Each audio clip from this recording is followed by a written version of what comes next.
Hey everybody, welcome to vlog number 11. I am here with a cozy cup of Chinese herbs. It tastes like toasted almond. So good. I love that roasted taste. Today is probably going to be a really short vlog.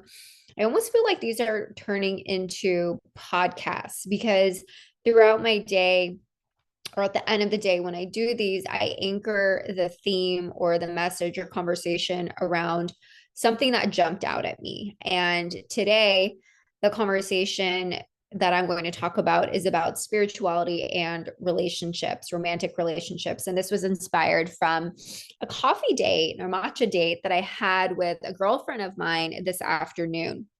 And we were talking about, spirituality. And what I often notice is that sometimes when we are on the spiritual route, maybe our partners aren't on the journey yet. And, this becomes something that we become really, really super invested in, and we want them to join too.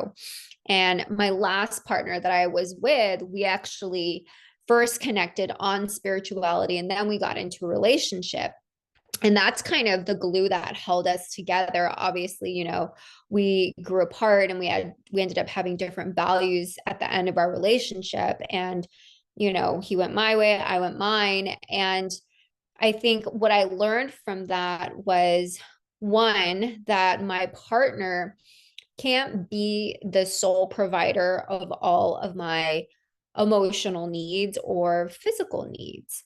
And I'm not talking about like, sexual needs, but I'm talking about just how your partner can't be everything. And that when you do get on this road of spiritual work, inner development, sometimes your partner may not be on the same road, or you embark on it and you start to realize that you're evolving and you're changing into a different person, but the person that you're with might still be in that part where they're not really fully on board, or they support you in your new endeavor and passion of being, spiritual and wanting to better yourself, but maybe they just don't want to partake in that yet. And the hardest part is letting someone else have their own journey, letting someone else have their own sovereignty around how they run their lives. Because especially as you start to do the inner work, you start to think,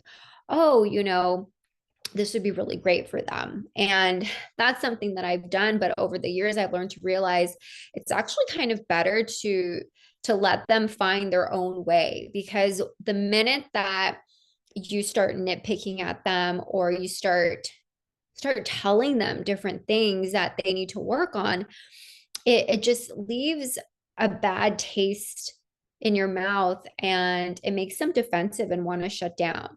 And something I think one of the hardest and challenging things that you can do on both sides is, one, receive that information, be like, I wasn't ready to hear it, and kind of like, who are you to process what I need to do for myself? And on the flip side, it's like you're doing so much inner work that you can kind of parse through and cut through the bullshit, because the veil is lifted for you. So you can just kind of see how everything works. And once you do trauma work, you're able to understand how trauma shows up in other people, just because you have that perspective. You have like a higher perception on how things work in that world. And the hardest part is being able to turn it off or not say anything, because it's not necessarily yours to say or tell. That's why a lot of therapists will actually ask you questions to help you figure out the answer, as opposed to them shoving the answer down your throat, unless you absolutely ask for it, which you have every right to, right? But the best kind of therapy is being able to help you develop that muscle of intuition, develop that muscle of confidence, develop that muscle of what it looks like to listen to yourself, so that you come up with your own decisions, so that it looks like it came from your mind, even though maybe they guided the conversation to help you see a certain point of view, or guided the conversation to help you come up with your own decision making process. Because the most important thing, whether you're working in the coaching space, healing space, mentoring space, um, is allowing another person to trust their intuition instead of undermine it. And one of the things that I learned on my spiritual journey is, who am I to be able to control another person or another spiritual being's journey? Because sometimes I may think that I know better or know what's best for them, but ultimately at the end, we have to let people trust themselves, and it's hard. And I remember one time I was in the sharing circle, and one of the women's just, she came up and commented to me, and she said, "Oh, you're upset about this because of that." And I was completely shocked. And I was shocked because it was someone that came up to me that didn't really know me, and it was really intrusive, and I didn't want to be figured out. What I shared wasn't meant for the table for everybody to just kind of dissect and parse out. And I was just really looking to be heard and process something and be seen, as opposed to being quote unquote fixed. And so whenever I find myself thinking, oh, like they should probably do this, like, and it's one of the things that you can actually try when you are in a relationship with your friend or whomever you're seeing, whoever you're talking to, and you're noticing something. Just ask them, like, "Oh, do you want me to just listen to you versus giving you advice versus coaching you?" Because giving advice is different than coaching, right? "Do you want me to share my experience with you?"